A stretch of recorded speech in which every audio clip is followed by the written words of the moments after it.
Você está escutando o Cealicast, um espaço de debate sobre alfabetização, leitura e escrita.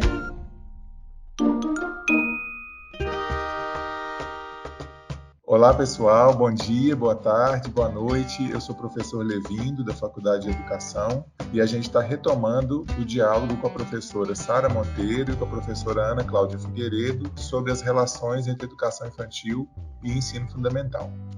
Tinha uma outra questão que a gente queria falar, que a gente já começou, né, que a Sara já trouxe, seria sobre a questão da alfabetização e da leitura e da escrita como um ponto de tensão, né, entre as etapas. Uhum. E eu acho que isso tem tudo a ver com essa percepção, do ponto de vista de algumas professoras, de que elas têm que preparar para o ensino fundamental. Você poderia comentar um pouco sobre isso para a gente?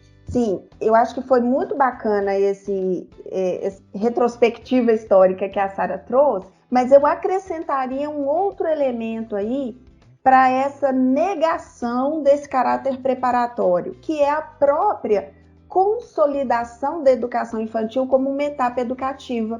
Sim. Porque a gente teve, durante muito e muito tempo, a educação infantil realmente como um apêndice do ensino fundamental. Isso é fato. Inclusive, a gente teve, durante muito tempo, a educação infantil como uma política de assistência social, né, Anne? Não, exatamente, que não estava... A educação consolida um movimento político de direito à educação, desde a primeira infância, mas também um conjunto de concepções que marcam uma profissionalidade, uma docência e uma dada concepção de currículo sustentado pela interação, pela brincadeira, que desloca a centralidade para a criança, né?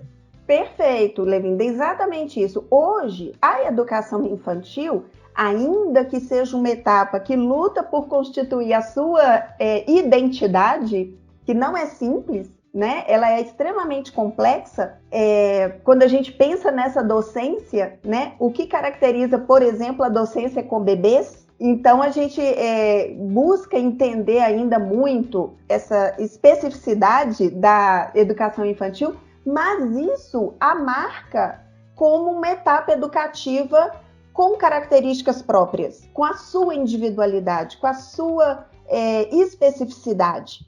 Então, é muito interessante porque hoje a gente sabe na educação infantil que nós temos muito que fazer com os bebês, com as crianças bem pequenas e com as crianças pequenas, independentemente do que elas vão viver no ensino fundamental. Porque são sujeitos que têm o que dizer hoje, que estão pensando a vida, o mundo, as relações hoje, que têm formas de se expressar, mesmo quando ainda não desenvolveram a linguagem oral. Então, são sujeitos que estão no mundo, são sujeitos discursivos, são sujeitos de enunciação. E cabe à educação infantil, como etapa educativa, proporcionar experiências para que esses sujeitos tenham garantidas as suas necessidades educativas e de desenvolvimento naquele momento que ele está vivendo e não num momento futuro. Eu só queria, então, acrescentar aí que hoje a educação infantil sabe o trabalho que tem que fazer na educação infantil e não em decorrência do ensino fundamental. Isso eu acho interessante também trazer, Ana, quer dizer que a gente tem um contexto histórico, político, e a Sara trouxe muito bem também o avanço na produção do conhecimento sobre alfabetização, leitura, escrita, e eu queria dizer sobre a infância, né? A gente tem a emergência de um campo de estudos da infância, que reconhece a alteridade da criança e a forma singular pela qual a criança apreende o mundo e lê o mundo por meio de diferentes linguagens, né? Então, a gente hoje, muito mais do que há 40 anos, tem um conjunto de pesquisas sobre como as crianças aprendem, como as crianças são capazes de interpretar o mundo, né? Como as crianças têm o que dizer sobre as suas próprias experiências, né? O que as crianças têm a dizer é singular, é relevante, é original, e elas veem o mundo com uma singularidade diferente da nossa adulta. Essas pesquisas nos ajudam a romper com uma ideia que é a condição da criança subsumida no papel de aluno, que é como a gente viu historicamente a criança na escola, né? Então, ali, ao invés de reconhecer a criança apenas como aluno, a gente passa a vê-la como criança e compreender, então, nesse tempo da vida, de que forma o ser humano se relaciona com o outro, com a cultura, e isso também nos inspira a pensar, então, uma prática educativa, né? Tanto na educação infantil quanto no ensino fundamental, que seja em consonância com esse sujeito, com a especificidade desse tempo da vida. Não é à toa que a gente tem várias experiências educativas que colocam a criança no centro, tentam trabalhar de uma maneira mais praxeológica, a professora pensar sobre o que ela está fazendo, construir de maneira, no campo da didática, né, uma didática em que as crianças sejam sujeitos também dos processos, a pedagogia de projetos, tudo isso acho que nasce dessa perspectiva. Mas eu queria ouvir mais a Sara, né, um pouco assim, pensar quais seriam, Sara, as concepções de alfabetização, leitura, escrita, que você acha que seriam coerentes, né, tanto com a educação infantil quanto com o ensino fundamental. Como que a gente consegue distensionar esse debate, considerando que todos nós concordamos que as crianças têm direito à leitura e à escrita, e que desde muito pequenas, mas que isso é um ponto, é um nó, né, nas relações entre as etapas e, inclusive, no debate entre as professoras dos diferentes segmentos, para romper um pouco essa ideia de que nós não estamos trabalhando contra uma escola ou a outra, mas estamos trabalhando em favor do direito das crianças, né? Levindo, e só para ressaltar, né, isso tudo que você falou, é muito importante para a gente romper essa barreira da ideia de período preparatório, para romper essa barreira de uma coisa prepara para outra, isso é muito importante, né? Na área da alfabetização, e aí eu vou falar de uma tensão que há no campo, né? Uma tensão na discussão, e não tanto do ponto de vista do letramento, mas da alfabetização. Há uma tensão muito grande, porque quando você pensa no período preparatório, você pensa naquelas atividades, uma concepção muito que já foi válida, teve seu papel histórico, mas que não vale mais, né? Que são aquelas atividades mecânicas e que provocavam também uma reprodução de atividades mecânicas lá do ensino fundamental no contexto da educação infantil. Então, essa reprodução faz com que surja essa tensão. Eu acho até que é mais em função dessa reprodução do que do próprio conceito, né? Na área falando de alfabetização, né? A alfabetização é um processo que é restrito e ele envolve a aprendizagem do sistema de escrita. E ele envolve duas coisas importantes. Ele envolve a descoberta pela criança de que a escrita representa os sons da língua oral. Então, ele envolve que a criança desenvolva uma compreensão do sistema de representação e envolve a aprendizagem das regras desse sistema. Então, envolve o trabalho com o sistema como sistema notacional, que tem regras, né? Então, envolve essas duas dimensões. A alfabetização tem essas duas dimensões. Dessas duas dimensões da alfabetização, a descoberta pela criança de que a escrita representa sons da língua oral tem muito a ver com as experiências das crianças na educação infantil, porque elas estão numa fase de desenvolvimento de desenvolver a representação simbólica, né? Elas estão desenvolvendo esse poder, essa capacidade de lidar com sistemas simbólicos, que não é só a escrita, há outros sistemas, e essa capacidade de pensar o que a escrita representa, descobrir que a escrita representa os sons da fala. Além disso, as crianças pequenas, elas têm uma capacidade muito grande de perceber o sistema fonológico. É o que a gente chama de consciência fonológica. Elas têm essa capacidade e elas precisam, ou deveriam, ou poderiam ser estimuladas a isso, né? E essa percepção envolve unidades linguísticas diferentes e também operações diferentes.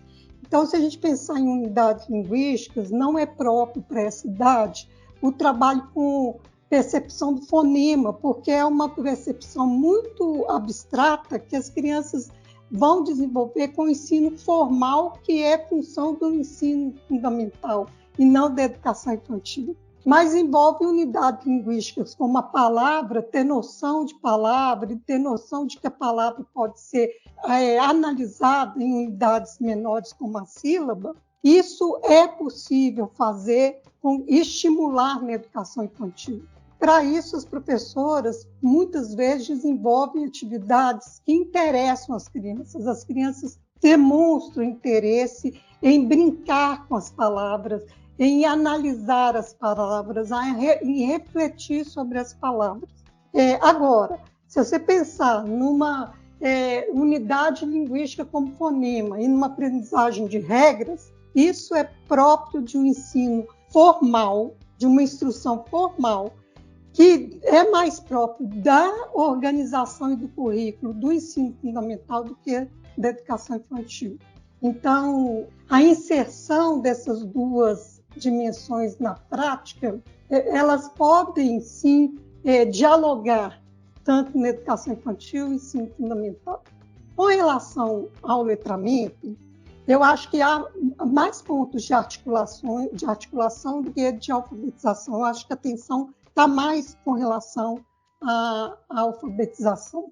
Acho que é interessante, Sara, porque, no fundo, o que a gente percebe é que nós precisamos conversar sobre essas concepções de alfabetização e de letramento, e pensar também no direito das crianças à cultura escrita e à literatura como parte da cultura infantil também, né? Para criar esses pontos de diálogo, de interseção entre as etapas. Eu queria ouvir a Ana Cláudia sobre essa questão da alfabetização, enfim, e também, Ana, se você puder fazer considerações finais que você considera importante sobre o tema, para que as professoras, professores, gestores que estão nos ouvindo possam ter pistas, né? Como a gente não falou no começo, eu falo agora, a Ana Cláudia fez uma dissertação de mestrado sobre o tema, estudando a experiência de professores da rede municipal de Belo Horizonte, das relações entre as duas etapas. Então, talvez você pudesse também falar um pouco das conclusões, dos resultados da sua pesquisa, né? E como é que eles são importantes para a gente pensar esse tema. Então, eu acho que foi muito legal o que Sara trouxe, porque dá para a gente essa clareza de que a educação infantil tem muito o que fazer em relação à apropriação da linguagem escrita pelas crianças, né? Não há dúvida disso. A grande questão que fica é garantir que a centralidade permaneça na criança e não nos processos de ensino. Ou seja, se nós hoje vamos brincar de fazer comidinha, vamos no cotidiano da sala de educação infantil, nós vamos brincar de fazer comidinha, vamos brincar de restaurante, vamos escrever o cardápio do restaurante, vamos fazer o cartaz do restaurante, mas a gente tem ali essa experiência com a escrita como uma linguagem, ou seja, como uma possibilidade expressiva que foi construída socialmente e que está situada num contexto em que a escrita se faz necessária. Então, garantindo-se, né, que a criança tenha essa centralidade, eu acho que a gente tem muito a ganhar. Por quê? Porque as crianças querem aprender sobre a linguagem escrita, elas querem muito conhecer qual é o funcionamento dessa linguagem e querem poder fazer uso dela, porque, afinal de contas, elas veem no seu entorno as outras pessoas fazendo uso dessa linguagem. E, como o Levindo disse, é um direito delas, não pode ser negado. Mas a gente também não pode esquecer que elas já estão fazendo muita coisa, né? Porque às vezes a gente fica olhando muito para o que elas ainda não fazem. Mas é fundamental a gente olhar para o tanto que elas já fazem. Um exemplo, as crianças, elas são leitoras, só que elas fazem uma leitura mediada por um adulto. Elas ainda não conseguem fazer a leitura do texto escrito, mas a partir da leitura feita por um adulto, elas fazem as suas próprias leituras. Elas constroem as interpretações, elas dialogam sobre aquele texto, sobre o que está ali naquela narrativa. Isso é um processo leitor. E, ao mesmo tempo, elas sabem que o texto de uma narrativa é totalmente diferente do texto de um anúncio do jornal. Então, elas vão construindo múltiplas habilidades, múltiplos conhecimentos nesses processos de uso da linguagem escrita em situações reais, né, verdadeiras, situadas, contextualizadas. Então, eu considero fundamental que a gente tenha isso em mente, quer seja na educação infantil, quer seja no ensino fundamental. Porque não é porque entrou para o ensino fundamental que a linguagem escrita tem que perder o sentido de linguagem. Ela tem que continuar sendo vivenciada como uma possibilidade expressiva dentro de um contexto social e cultural. E aí, só para entrar um minutinho aqui na provocação do Levinho, eu acho que todo mundo que faz pesquisa fica com aquele furor de querer falar sobre o que pesquisou. Mas eu gostaria de destacar uma coisa que ficou muito forte, né, no decorrer dos estudos e investigações, que é o desconhecimento, principalmente do ensino fundamental em relação à educação infantil. Eu considero muito importante, e eu acho que tem muito a ver até com essa expectativa preparatória que o ensino fundamental tem, porque ele ainda não sabe o tanto de serviço que a educação infantil tem e que nem sobra muito tempo para ficar preparando os meninos, porque há muito... O desconhecimento por parte de quem? O desconhecimento por parte do ensino fundamental. Os professores, gestores. O que os professores, as próprias famílias, as comunidades escolares das instituições de ensino fundamental desconhecem o que é a educação infantil, quais são os seus princípios, o que se faz na educação infantil, quais são seus objetivos, a sua finalidade, as suas especificidades. E quando nós pesquisamos, nós tivemos a sorte de trabalhar com escolas em que as duas etapas estavam começando a conviver. A educação infantil tinha começado a funcionar em escolas que antes eram só de ensino fundamental, atendiam apenas ao ensino fundamental.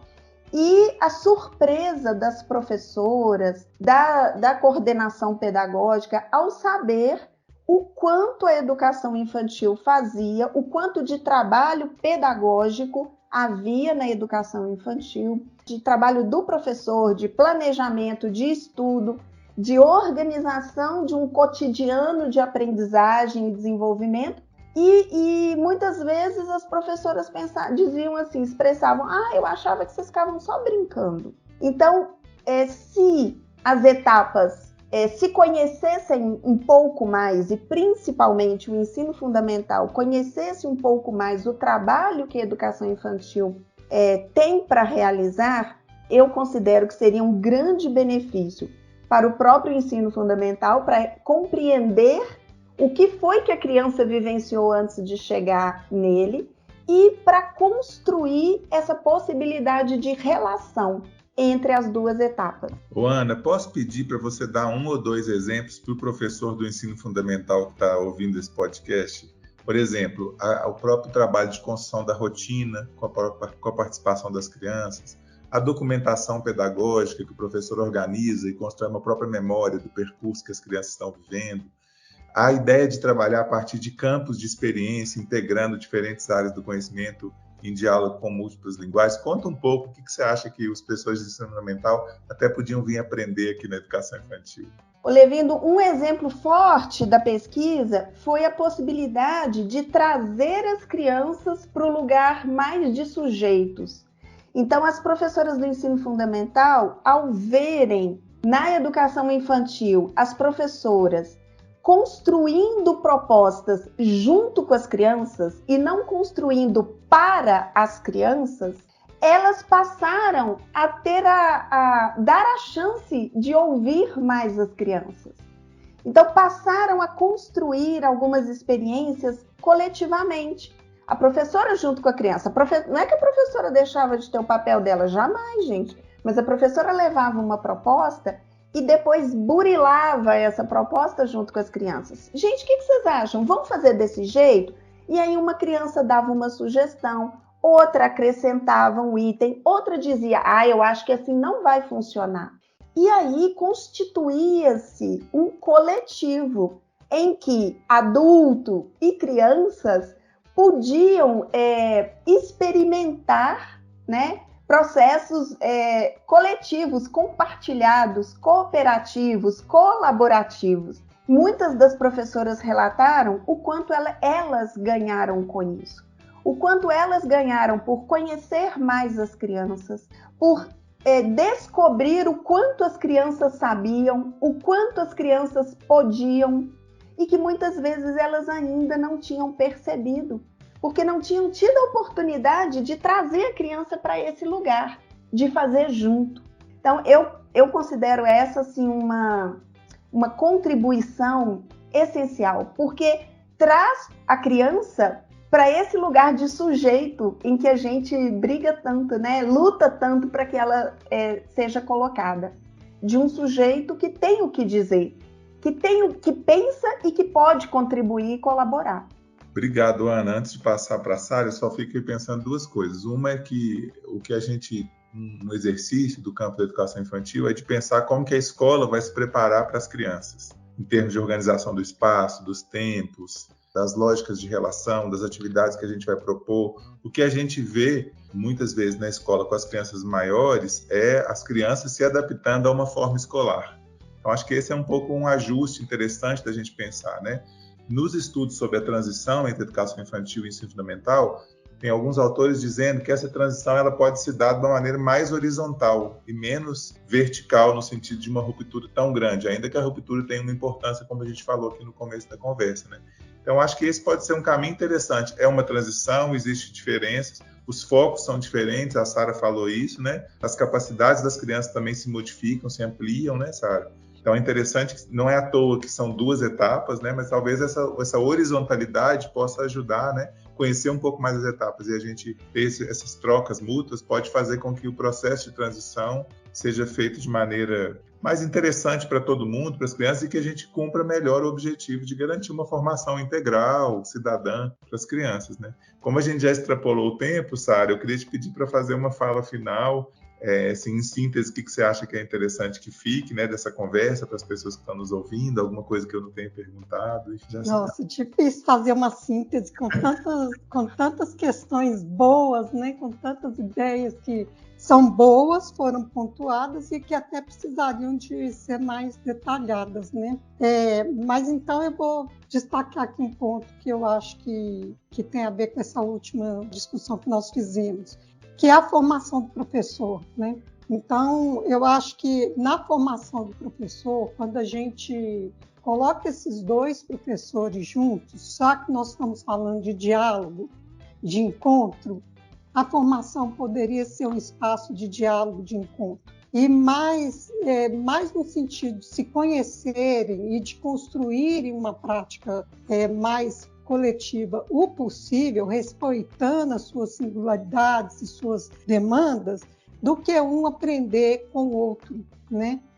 Isso eu tenho feito com algumas formações e, por exemplo, no campo da alfabetização e do letramento, é muito proveitoso quando você pensa o quanto tudo que a criança vivencia na educação infantil e tudo que ela continua vivenciando lá com uma instrução mais formal.